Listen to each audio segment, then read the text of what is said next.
uwi na ng Pilipinas para maalagaan yung kanyang baby. Tsaka yung nanay niya. Tapos, after that, meron siya apply sa Canada. Sabi ko, buti na lang may apply ka sa Canada. Hindi ka mananatili sa Pilipinas. Siya from Philippines, pag ready na yung kanilang visa, they'll be flying to Canada. Kaya maganda pag meron kang hinihintay. Amen ba, mga kapatid? Amen. Si Ate Chris naman ay 20 years na sa Israel. I think more, no? 22 years. At gusto ko i-share sa inyo na kami na lang po ang original na natitira. Si Ate Chris, Pastor Alan, Pastor Melody, at saka si Pastor Gloria. Si Pastor Gloria ay wala dito dahil pinadala natin siya sa Ilad. Kailangan siyang marinig ng Ilad. At ma-experience din nila yung sermon ni Pastor Gloria. Hallelujah! Kaya for sure, nag-i-enjoy na sila kay Pastor Gloria by this time. Pero apat na lang kami sa original na 2,000 members. 2,001 members. Original pioneer. Si Ate Chris ay so one. So one ba? So two. And so one. So two. Si ano? Nasaan ang so 33? Pakitaas nga ang kamay ng so 33. So 33. So 33. Wala. Di kayo kapatid. Sige kayo. 1, 2, 3. Tatas na ba? Palakpakan naman natin sila. Yung dalawang kumanta yata ay dalawang candidate for graduation din. Imagine, apat na lang kami, tapos uwi na si Ate Chris, tatatlo na lang kami. Imagine kung tayo lahat ay hindi nag-pray na makawin, at hindi tayo nag-win ng ibang tao. Nanya ako na lang mag-preach, ang member ko, si Pastor Aguilot, si Pastor Melody. Dahil yung mga kasama natin dati nung since 2001, iba ay nag-move doon sa Canada, iba ay nag-move doon sa Spain, napakarami nating dating member na nandito ay nasa Spain ng mga nasyonalidad na, mga kapatid, mga, ano yung call nasyonalidad? Mga citizens na ng Spanish. Diba? May mga members din tayo nasa UK na, tapos nasa US na, and I encourage you, no, kung ang Israel ko is a very hard ground, what I mean to say, hello. Pagka gusto mo ma-resident dito, maghintay kapag pubuti na ang uwa. Kami ni Pastor Melody, Pastor Melody since 1999, ako since 2001. Sabi ko sa mga member natin, Ate Annabel sa mga taga-Spain, kung ako'y nasa Spain, 5 years. 4 na beses na akong naging Spanish citizen. 20 anyos 21 anyos. Diba? 4 na beses na akong naging Spanish citizen. Hanggang ngayon ko mga kapatid, temporary resident. Hanggang hindi maging natapos yung ating IDF sa kanyang pagsusundalo. Hanggang di siya matapos, hindi kami mape-permanent. Taon-taon, memorize na namin mga mukha ng mga nasa Misra Dapning, Minister Winterio. Taon-taon! Hallelujah, sabi ko sa Lord, buti na lang at merong nai-renew. Kaya kung ako sa yung pag naglalaro ang isip ko, sana hinaya ko na lang si Pastor Perde 2006, no? Nung siya pumunta ng New York. Pastor, sama na lang kami dyan. Si Pastor Perde, ay US passport. Hallelujah. Imagine US passport. Ilang taon pa lang siya sa US passport na. 6 na taon yata. After 6 years niya sa USA. US passport. Kita yung matawa ko mga magiging puti na. Temporary resident pa din ng Israel. Hallelujah. Pero huwag tayo nang pumunta. Ang joy ko mga kapatid ay si Ate Chris ay pupunta na sa kanya, mag-aalaga naman ako. Amen. Ang tawag ko sa kanya, meron na siyang apostolic ministry. Mag-aalaga na rin ako. Hindi na niya, 20 anyos, ibig sabihin, matagal na panahon na hindi niya naalagaan yung kanya anak. Ngayon, ewan ko, siguro yung anak na mag-aalaga sa kanya. Ate Chris, I hope nanonood ka. And I don't mean anything wrong. I'm very happy you're with your family. Pero ang ibig ko sabihin mga kapatid, Maganda din, ano? Masarap din. Masarap din umuwi ng 20 years, no? Hindi ako nag-aalala kay Ate Years. Ate Years. Hindi ako nag-aalala kay Ate Chris. Kaya maingay dahil baka naman. Hallelujah. Sabi ko, praise the Lord. Kaya parang sa akin, okay na siya, mag-isa lang naman siya, isang anak, okay na siya doon. Kahit hindi na siya punta ng Spain kung nasaan yung mga kapatid. Let's go to the Word. Ang word natin tonight is promise of deliverance. Sasabi natin yung ating scripture. Pakilap-kilabot na bagay. Hebrews ito, 1-3 daw. Kilabot-kilabot na bagay ang maunod mula sa pinag ng Holy Ghost. Wala na ninyo ang mga araw. Tapos kayo ng liwanagan, hindi ba kayo nanindigan sa gitna ng mga pagtitiis at nakikipaglaman? Sabi niya, ay mahirap daw malaglag sa kamay ng Diyos. Palagi kong sinasabi na ang panahon natin ay panahon ng biyaya o yung period of grace. Sabihin niyo nga, period of grace. Ngayon, pag tayo nagkasala, tatakbo tayo sa cross, tayo patatawarin ng Lord. Hallelujah! Magandang balita ngayon na pag tayo nagkasala, wala, sabi ng Bible, wala namang taong hindi nagkakasala. At pwede tayong bumalik sa Diyos at makakatagpo tayo ng kapatawaran. Ang sabi ng Book of Hebrews, dadating ang panahon na kakilabot ang mahulog sa mga kamay ng buhay ng Diyos. Pagdating ni Jesus dito sa earth, hindi na siya gracious Lord. Siya ay isa na manghahatol o yung tinatawag natin judge. Hindi siya babalik dito sa ibabaw ng mundo na magbibigay pa rin ng grace. Magpaparusa na siya sa mga taong hindi na nagpalataya sa mabuting balita. At gusto mga kapatid na tayong lahat ay alam natin kung ano yung mabuting balita. Narinig mo na ba ang mabuting balita? Ang mabuting balita ay tungkol kay Jesus na pinako sa krus dahil sa ating mga kasalanan. Siya ay namatay at muling nabuhay mula sa kamatayan. Ang sino mang maniniwala sa mabuting balita ito ay maligtas. Tapos mga kapatid, alam mo na yung mabuting balita dahil yung mabuting balita ang makapagliligtas sa iyo sa kamay ng Diyos. Pag dumating si Jesus Christ sa earth, hindi siya Diyos na mapagbiyaya. Diyos siya na hahatol sa lahat ng mga nagkasala at hindi na nagpalataya sa Kanya. Alalahanin ninyo ang mga araw, matapos kayong manuwanagan, matibay kayong manindigan sa gitna ng mga pagtitiis at ikipaglaman. Ibig sabihin, may mga pinagdaanan ng mga taga-Hebreo noon. Sa iba't ibang lugar sila. Pagka sinabi natin mga Hebreo, sila yung mga Jewish people. At syempre sila, ang nagsusulat nito, ang kakausap niya ay yung mga Jewish people na nanampalataya kay Jesus. Ang tawag natin sa English ay Messianic Jews. Sabihin niyo nga, Messianic Jews. Ang Israel ay merong datiin, may tinatawag sa dosin, may datiin, religious Jews. Merong Khilunim, sabihin nyo nga, Khilunim. Merong Mishikim. Dito sa Mishikim ay merong branch na Messianic Jews. Mga Jews na niniwala kay Jesus bilang Panginoon at tagapagligtas. Nandito ba kayo, mga kapatid? Siya ay, kaya parang kahit na hindi sila umalis sa pagiging Hudyo, hindi sila Hudyo pa rin ka ngayon, mag-celebrate pa rin sila. Hindi katulad ng mga religious, nag-keep sila ng Shabbat, nag-celebrate sila ng Pesach, celebrate sila ng Sukkot, diba? Kumakain din sila sa Sukkah. Hindi sila gano'n sa kashrut, okay lang sila sa kashrut. Pero pag kinikip nila yung holiday, they're Jewish. Una sa lahat, they're Jewish by blood. Tapos they're Jewish because their parents were Jewish. Pero, nananampalataya sila kay Jesus. Wala ba yan, mga kapatid?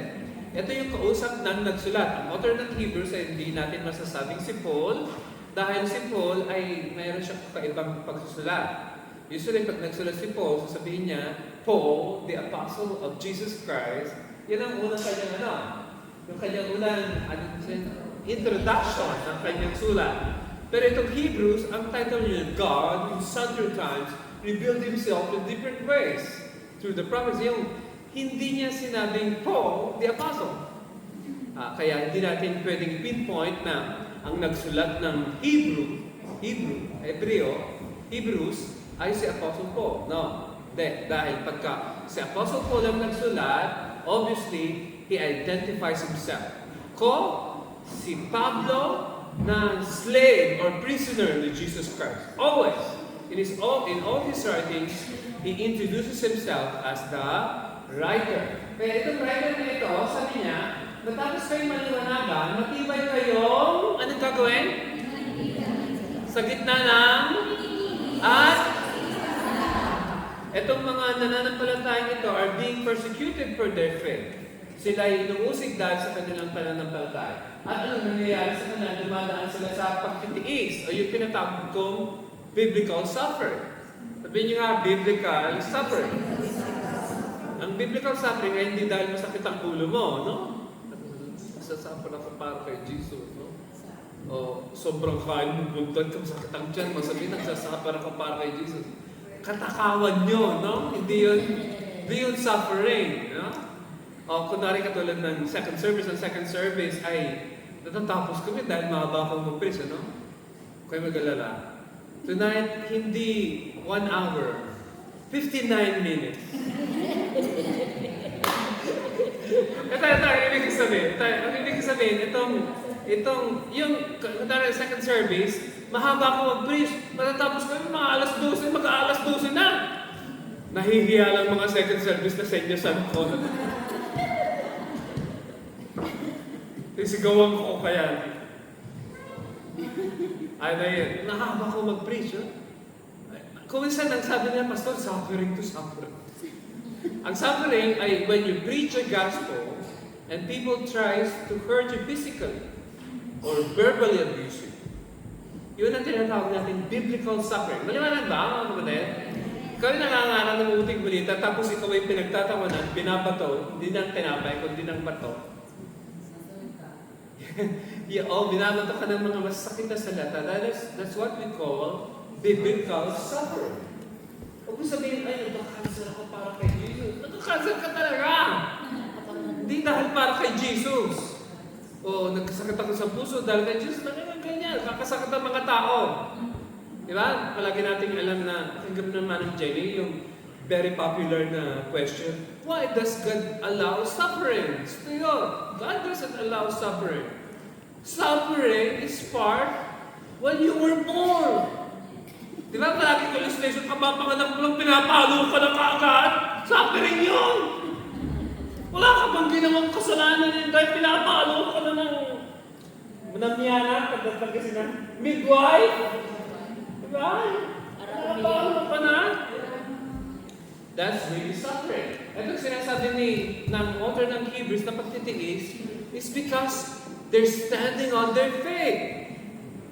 Sana mga nasa paligid nila ay mga nations na hindi naniniwala kay Jesus Christ and they still gather together as a church. Kaya nangyayari sa kanila, they're being persecuted. Inuusig sila. Anong pangalan ng church nyo? Hallelujah? Aliwaya? Nasa magkasinata, meron kami, nung kami mga bata, nung pinipersecute namin yung mga board against sa amin, dito nari, aliwaya. Aliwaya means mali ito. Actually, they're good people. They love Jesus. You know? They really love Jesus. Pero, pag ikay nagsasuffer because of the gospel, because you're standing for your faith in Jesus Christ, yan ang tinatawag natin biblical suffering. Huwag mo sasabihin dahil masakit ang ulo mo, ay nagsasuffer na ako para sa Lord. Walang connection yung sakit ang ulo mo para sa Lord. Nagkakasakit talaga ang mga tao. Sumasakit ang ngipin, sumasakit ang mata, ang rayuma. Sasakit lahat, di ba? Pag ikay nagkakailan na, the signs are coming, di ba? Nakakapit, nung may 39 ka, ng Epoy, pagka sinasabihan ako, life begins at 40, sabi ko, There to down. Life begins 60 or 70. No, ako report naman at ako'y na-stroke. Sabi ko, tama yung sabi nila. Life really begins at 40. Bakit? Yung strength mo na yung kay 30, 31, 32, 33, hanggang 40, hindi ka na pa-straight. Pa-atras ka na. So, ano ibig sabihin nun? Dati kung straight yung straight yung pag ikay tumatanda, yung iyong straight, kala mo straight ka pa, yung nakaganyan ka na pala. Alam niyo, kita ko, ako yung caregiver myself, matanda ko, hindi na sila straight, nakatulad ng dati, nagbe-bend every year. Alam mo kung anong tanda na ang tao, dahil nagbe-bend siya taon. Pag tumanda, ganito na siya paglakad. Hindi ito nakakatawa dahil ganyan talaga. Pag ikay tumanda, the reality is, hindi ka na magiging straight. Kaya ang biblical suffering is when you preach the gospel, you stand for your faith, at ikaw ay inuusig ng mga tao. At sabi niya, makikipaglaban. Diba? Pag sinabi natin makikipaglaban, nakikipaglaban ba yung mga unang mananampalataya? Katulad ng mga soldiers natin sa Gaza? Pag sinabing nakikipaglaban ba yung mga believers during that time, mga Messianic Jews, nung may mga baril? No? Ang kalaban nila, sino ang kalaban nila? Kung saan kalaban natin kapatid, yung sarili natin, di ba? Gusto ng Holy Spirit sa'yo pumunta ng church, sabi ng katawan mo, sarap matulog eh. Tapos mas masarap ang uulam sa plat kaysa handa ni Beer. parang ang nasa isip mo na, gusto lang ang isa eh. Hindi yata masarap ang handa doon sa church ngayon. Mas magandang di na umatin. Di ba? Yung sa sarili mo, may sinasabi yung Holy Spirit sa iyo, may sinasabi niya yung laman mo. Di ba? Ewan ko ba kung bakit pag Sabado ng hapon o pagka-Sabado na, bigla akong nagkakasakit. No? You don't feel good. Sakit ang batok mo, sakit ang gula mo, sumasakit ang garayo mo, kung kailan Sabado. Pero pag Linggo, gagaling na uli, no? May part-time ka na uli, may trabaho ka na uli. Sa Lunes, parang walang sakit na. Pero pag Sabado na, pagod na ako. Kaya, sino kinakalaban mo? Kuminsan, yung kalaban mo ay yung kaaway, di ba? Like, kuminsan, pag nahuli ko ang sarili kong na-high blood o nag-guide, talagang high blood talaga ako, no? Kuminsan nakikita ko na, bakit hindi ko ma-extend yung grace? Bakit hindi ko maintindihan yung forgiveness? Bakit gano'n? Forgive naman ako ng Lord, pero ang hirap i-extend yung forgiveness sa iba. O I'm being impatient with people na hindi ka pasensya, di ba? Gusto mong sabunutan yung mga tao na nakakayamot, di ba? Naka-identify ba kayo, mga kapatid? O mga banal na kayo, hindi na kayo nagkakasala. Amen na lang kayo ng amen. Kahit dinadaya ka, no? Alam mo, mga totoong tao, pagka walang rise sa trabaho, tumatawag sa agency. El ni oras ka! Kablaubeg! Lomak ni Mores! Diba? Yan ang tao, di ba? At tayo mga kapatid, tao pa rin. Bakit? Kalabatin mo ngayon katabi mo? Tao ka pa ba? Yung mga asal angkel na mauna na ho kayo, mga kapatid. Kami po ay marami pa kaming mga issues sa buhay namin na kailangan namin dalhin sa Lord. At kailangan pa kaming mapagaling. Pag ikaw wala ka nang pagagalingin, pwede ka nang mauwi. At mga kapatid, sabi ng Bible, wala namang taong Lord, sabi ni Solomon nung dinedicate niya yung temple, Lord, kung sila'y magkasala, patawarin niyo sila. Wala naman po kasing taong hindi nagkakasala. Totoo ba yun, mga kapatid? Kahit tayo mga pinatawad at hinugasan ng dugo ni Jesus Christ, we tend to commit sin pa rin. Hanggang nandito ka sa flesh, meron pa rin propensity to sin. Amen daw, kapatid? At ito ang maganda dahil Jesus Christ solved the sin problem. Ano ibig sabihin? Nung namatay si Jesus Christ sa cross, lahat ng ating kapatawaran ay naibigay na niya. kasalanan mo nung nakaraan, kasalanan mo ngayon, at yung kasalanan mo pang i-commit bukas at sa next time. So na yung pinagpaplanuhan? Hindi. Sigurado ko, habang kayo buhay, magkakasala ka pa rin in the future. Sa iyong pag-iisip, sa iyong pagtingin, di ba? Sa salita, di ba? Hindi pa tayo gana. Hindi pa tayo gana. Ang nakita ko mga gana, ate, yung mga patay na, hallelujah. Alam mo, mga patay na hindi nagkakasala. Alam niyo ba yun? Alam mo ba yun, ano? Kahit sampalin mo, hindi naganti! No? Kahit pagsabihan mo ng masama, hindi siya mag-iinip. Diba? Walang sakma ng loob, walang sakit ng loob. Pagpatay na, hindi nagre-react. Yan ang mga banal na tao, mga kapatid. Yung mga patay na. Diba? Habang ikay buhay lang, kapatid, we will react badly. At yung reaction mong yon is a sin. At wala, hindi ka natutupak. Nagkasala ka na. Mali. Hindi nagkasala ka na. Tapos bakit? Dahil hindi ka nag-aayon sa ano. Ang totoo kasi, tayo lahat ay ina-outwork pa. Anong tawag yan sa biblical term ay sinasanctify pa. Nililinis pa tayo ng Lord habang tayo buhay. At ang finality ng ating sanctification, na 100% na malinis ka na, ay pagka ikay nasa grade na. For sure, hindi ka na magkakasala. Hindi ka na i-purified. Purified ka na! Buong buhay mo, ikay pinadaan sa iba't ibang tao, iba't ibang circumstances, para lumabas yung tunay na ikaw.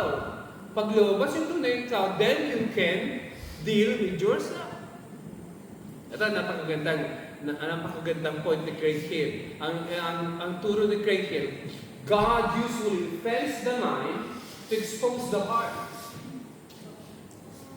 Nagpapakita siya ng mga bagay na masasama, na makikita mo yung masasama sa ibang tao para ma-expose kung anong klaseng heart meron ka. Listen to this. Pag nakisa mo yung tao nagkakasalat, you start to judge, ikaw ay judge. Pero pag nakita mo yung tao nagkakasala and then you realize, pwede akong maging katulad niya. Pwede akong makapunta dyan sa sitwasyon kung nasaan siya. And I could react the same. Lord, mabag kayo sa akin. Huwag naman, di ba? May dalawang pwesto kung nasaan yung tao. When you start to judge people of their sins, napaka-holy mo naman. Tawag namin sa iyo ay self-righteous. Pero pag ikaw ay you tend to identify na naawa ka sa mga tao hindi pa nag-grow katulad mo, then you're growing really with your faith. Ito. May pakikipag. Punta tayo sa next slide. 33. What do we go? May mga panahon. May mga panahon. Sa Pilipinas. At may mga panahon din sa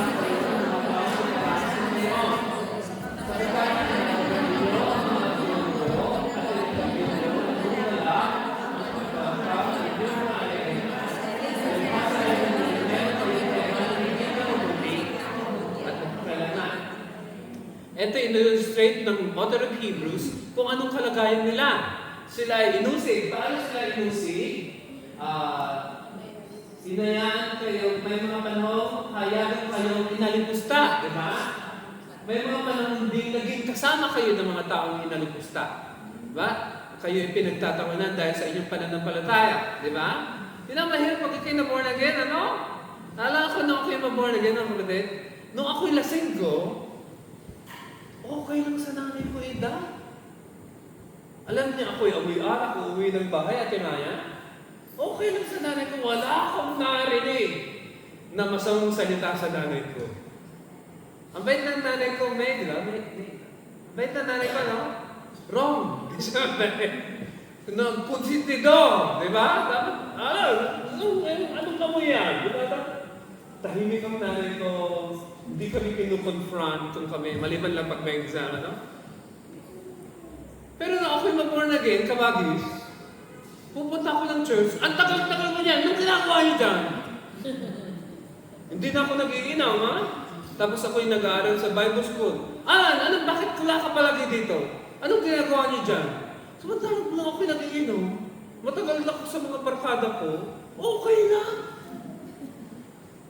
Nung born again ako, umaattend ako, nagbabasa ako ng Bible, umaattend ng Bible study, umaattend ng church, bigla siyang galing. Pagkano ko'y hindi ako nakalinis ng bahay, yan ba natutunan niya sa magiging born again? Sabi ko sa kamlong ko, nung lasing ko ako, nagkakalat pa nga ako, wala akong naririnig. Naintindihan niyo, kapatid? Nung ako'y hindi lang ako naka-sponsya, galit na galit. Bakit? Yan ay pag-aalimusta o tinatawag natin persecution. Amen ba? Ito, ay sabi dito siya, pag hindi ka na-persecute, baka hindi ka born again. Baka ikaw yung nagpe-persecute. Dahil mga kapatid, yung pag ikaw nakakilala sa Lord, at sinukumang yung buhay sa Panginoon, ang kaaway ay gusto kanyang i-attack para ikaw ay bumalik sa dati. Ito. Sabi niya, anong ginawa ng mga tao sa mga mananampalatayang Hebreo? Ang ginawa ng mga tao ay kinamkam yung kanilang mga ari-arian. Ano ang response nila nung kinuha yung mga ari-arian ng mga mananampalatayang Hebreo? Sila ay tinangkap nila ng galak. Hindi ko kaya yun. Kunwari, nananampalataya ka ba kay Jesus? Yes! Tapos kukunin lahat ng mga gamit mo, yung cellphone mo, yung nananampalataya ko yan ko. Malagay mo magagalak ako? No! No!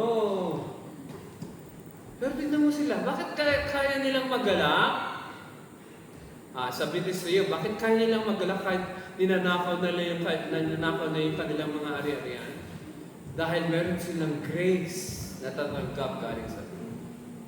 Yung mga disciples ni Jesus Christ, ilan ang disciples ni Jesus? 12. Minus? 1. Padalan. Sabihin natin 11, hindi wala akong balita kay Matitias Yung 11, di ba? Sumunod sila sa Lord, and they all died, except John the Beloved, they all died in martyrdom. Pinagpapatay sila kapatid. Si Peter, ipapako siya sa krus katulad ng Lord. Sabi niya, huwag niyo ako ipako sa krus katulad ng hindi ako karapat-dapat. Kaya hindi ako siya pabaliktad. Ang ulo niya, yung paa niyang nasa taas. Paliwanag ba, kapatid? They all died as martyrs. Paano nila nakayanan na they stood with their faith hanggang kamatayan? They had the grace. Meron silang grace. At yun ay pag-pray natin na pagdating ng persecution, we'll be bold enough to stand for our faith. Diba? Dahil nakakatakot, pagka ikaw ay tinanong, kasi may pumasok dito, sinong naniniwala kay Jesus? Ginasa niya yung kanyang agmala. Lahat ng naniniwala kay Jesus mag-stay sa church. Siguro yung pastor ang unang nakalabaw.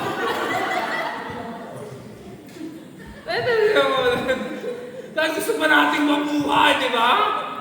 Imagine ka sa panahon na yung mga kapatid, yung mga disciples, they were threatened to kill. They were given a chance to live by denying Jesus Christ as their Lord. And they didn't. Hindi nila dinenay ang Lord. Kahit kinuha na yung kanilang mga hari.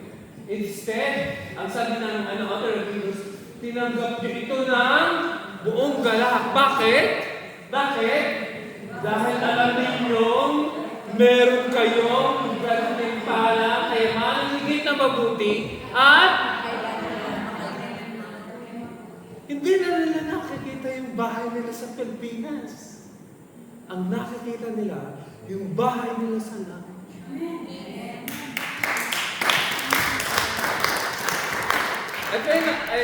Ito palagi sinasabi ito ni Apostol Pablo sa kanyang mga sulat na, set your eyes on things above, not on things on earth. Because the things above are eternal, and things below are temporary. Yung mga bagay daw na makalangit ay pang walang hanggan, yung forever or yung magpakailanman, di ba? Kanta yata yun, magpakailanman. Kanta yata yun, ano? Yung mga bagay na makalangit ay magpakailanman, mga bagay na makalupa ay temporary lang. It's not permanent. Ayan, let's go to the next slide. Hallelujah, wala na. Praise the Lord. Ang saya-saya natin, ano? Okay, maging masaya. Sabi ko, 59. Hindi 58. Ang ibig sabihin, mga kapatid, wala pa tayong pagdarusa katulad ng mga nangyari sa mga Hebreo. Pastor, bakit mo sinishare ito? Dahil ang Antichrist, ang aatakihin niya, ay hindi yung mga kasama niya. Ito, meron lang ako sasabihin, hindi ko alam kung nabasa niya. Kung meron kang tatak na 666 sa noo o sa kamay, hindi kanya parurusan, bibigyan kanya ng pabor. Bibigyan kanya ng bahay, maraming pera, at bibigyan kanya ng credit card na unlimited. Kayong, di ba? Patatak ka lang ng 666 sa ano? Sa loob. I think dito at dito. Ang sabi nila ay, baka hindi na tattoo, baka ilalagay na lang ng chip, no? Lalagay na lang ng chip para pagpasok mo sa, pagpunta ka sa mall, pag meron kang chip,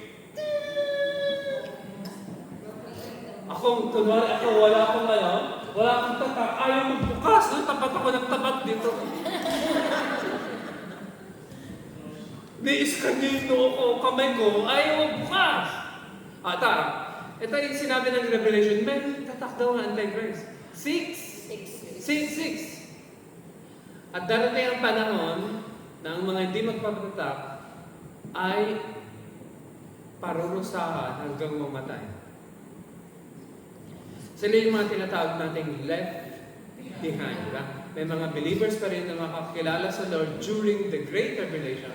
Ang hirap paliwanag. Darating ang panahon na ihahunting lahat ng mga naniniwala kay Jesus.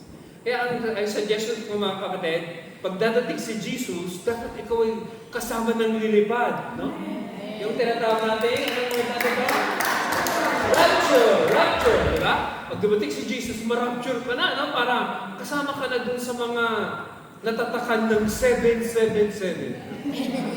Hindi 666, no? 777, di ba? Ang tatak ng 777 ay Holy Spirit. Pag ikay meron ng Holy Spirit, pupunta ka na kay Lord pag darating si Jesus dito sa earth.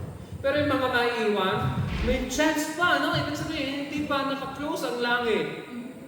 Kahit na wala na ang church dito sa ibabaw, meron pa rin chance to repent, pero mas mahirap ka lang. Pag ikay na lang palitay, during that time, you need to pay with your blood for your faith. Ibig sabihin, pagka hindi ka magpapakatatak, ibig sabihin, mga patay ka sa gutom. Hindi ka makakabenta at hindi ka makakabili.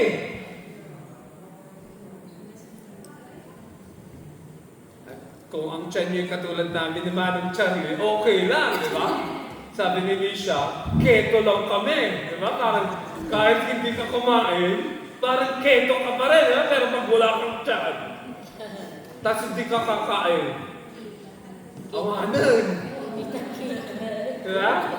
Sabi ni Lisha, pagka malaki daw ang tiyan, kahit hindi ka kumain, parang nagkiketo ka lahat. Diba? Parang kinakain mo yung taba dito sa ano. Ano yun? Yung keto diet. Diba? Keto diet. Pero pag wala ka ng kakayaan to sell and to buy, you had nothing, you don't have anything to eat. Okay, in facing the last days, this is my suggestion. Keep your hearts on fire for Jesus. Amen ba? Keep your hearts on fire for Jesus. Prayed up, dapat palagi ka nagpe-pray. Praised up, palagi ka nagpe-praise. Palagi ka nagbabasa ng Bible. At pag nag-open ng church, dapat excited ka dumating kasama ang mga kapatiran. Ayan ba? Amen. Yun yung sinasabi natin, overjoyed ka sa Holy Spirit. Puspos ka ng Holy Spirit. Hindi yung pipilitin ka pa. Sige na, amatin ka na, sister. Amatin. 58 minutes mag-principas to. Matagal. Sabi niya, 59. 58 pala. Are you here, mga kapatid? Amen. Nakahanda na ba tayo na pag dumating ang Lord, our hearts are ready? Na masasabi natin sa Lord, Lord, come Lord Jesus. Di ba? Dumating na kayo, Panginoon. Di ba? Huwag ka na magsasabihin sa Lord, dumating na kayo, Lord, para hindi na dumating maniningil. At makaligtas na ako sa babayaran. Huwag naman gano'n, no? Dumating na kayo, Lord, dahil excited ko kaming makita kayo in person. Meron ba kayong heart na gano'n? Gusto niyo makita ang Lord? Amen? Amen. O ayaw niyo pa, no? Single pa ako, bakit? Kamo nang dumating. Bigyan mo niyo muna ako asawa. Kuminsan yung ating, yung heart natin is divided. Sabihin niyo nga, divided.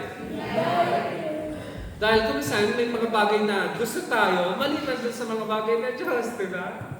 At kuminsan may mga gusto tayo na not necessarily wrong, pero hindi yung will of God para sa buhay mo. At antayin-tahimik dito sa Baptist Church na ito. Amen na, mga kapatid? Amen. Let's pray dahil alam kong gutom na kayo. Hallelujah. Thank you, Father, for being here with us tonight. And thank you, Father, because your grace and your love and your mercy are demonstrated in the preaching of your word. I pray, Father, that we all grow in our faith. Lord, that we become ready at the coming of our Lord. That when we face the hard days, the last days, Lord, we'll be ready to stand firm. Panindigan kami, Lord, sa aming pananampalataya. Kahit sa gitna ng paghihirap, ng persecution, pag-uusig, o pinagtatawanan kami sa aming faith, Lord, hindi namin ay pagkakaila na si Jesus ang aming tagapagligtas.